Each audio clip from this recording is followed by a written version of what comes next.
Friends எல்லாருக்கும் வணக்கம். நாம் இன்றைக்கி தொடர்ச்சியாக டிஎன்பிசி வினாவிடை பகுதியில் சொல் இந்த பகுதியிலேருந்து நம்ம வினாவிடை பார்க்கலாம். ஒரு சொல் தனித்து நின்று பொருள் தருவது தனிமொழி. ஒரு சொல் தனித்து நின்று பொருள் தருவது தனிமொழி. தொழிலை குறிக்கும் சொல் வினைச்சொல். தொழிலை குறிக்கும் சொல் வினைச்சொல். வினைமுற்றின் 2 வகைகள் என்ன அப்படின்னா தெரிநிலை வினைமுற்று, குறிப்பு வினைமுற்று. வினைமுற்றின் 2 வகைகள் தெரிநிலை வினைமுற்று, குறிப்பு வினைமுற்று. ஓர் எச்சவினை டேஸ் கொண்டு முடிந்தால் அது பெயரெச்சம் எனப்படும். ஒரு எச்சவினை பெயரை கொண்டு முடிந்தால் அது பெயரெச்சம் எனப்படும். எச்சம் எத்தனை வகைப்படும்?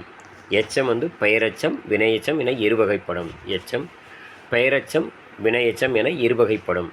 பெயரெச்சம் எத்தனை வகைப்படும்? தெரிநிலை பெயரெச்சம், குறிப்பு பெயரெச்சம். பெயரெச்சம் 2 வகைப்படும். தெரிநிலை பெயரெச்சம், குறிப்பு பெயரெச்சம்.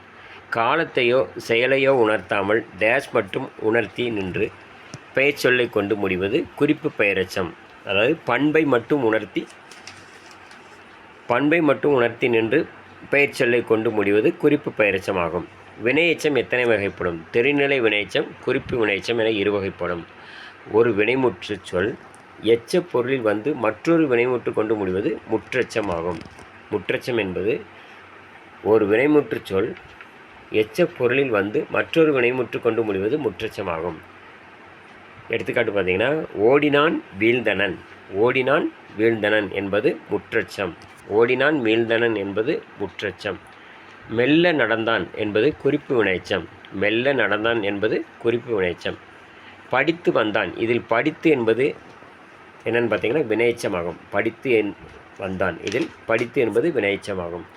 அடுத்து, செய்பவன் கருவி நிலம் செயல் காலம் செய்பொருள் ஆறும் வெளிப்படையாக உணர்த்துவது தெரிநிலை வினைமுற்று ஆகும். செய்பவன் கருவி நிலம் செயல் காலம் செய்பொருள் ஆறும் வெளிப்படையாக உணர்த்துவது தெரிநிலை வினைமுற்று ஆகும். செய் என்ற சொல்லின் வினையெச்சம் என்னென்னா செய்து.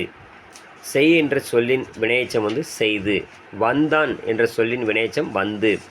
வந்தான் என்ற சொல்லின் வினையெச்சம் வந்து. கேட்ட இச்சொல்லின் பகுதி கேள். கேட்ட இச்சொல்லின் பகுதி முடிவது கேள். அடுத்து, படித்த கயல்வெளி என்பது எந்த எச்சம்? படித்த கயல்வெளி என்பது பெயரெச்சம் ஆகும். படித்த கயல்வெளி என்பது எந்த எச்சம் அப்படின்னா பெயரெச்சம். வீடியோ மூலியமாக ஸ்கிப் பண்ணாமல் பாருங்கள். நாளைக்கு நம்ம தொடர்ச்சியாக தமிழ் வினாவிடை பகுதியில் பார்க்கலாம். நம்ம சேனல் ஃபஸ்ட் டைமாக பார்க்குறாங்க, மறக்காமல் சப்ஸ்கிரைப் பண்ணுங்கள். நிறைய பேருக்கு ஷேர் பண்ணி விடுங்க. நன்றி, வணக்கம்.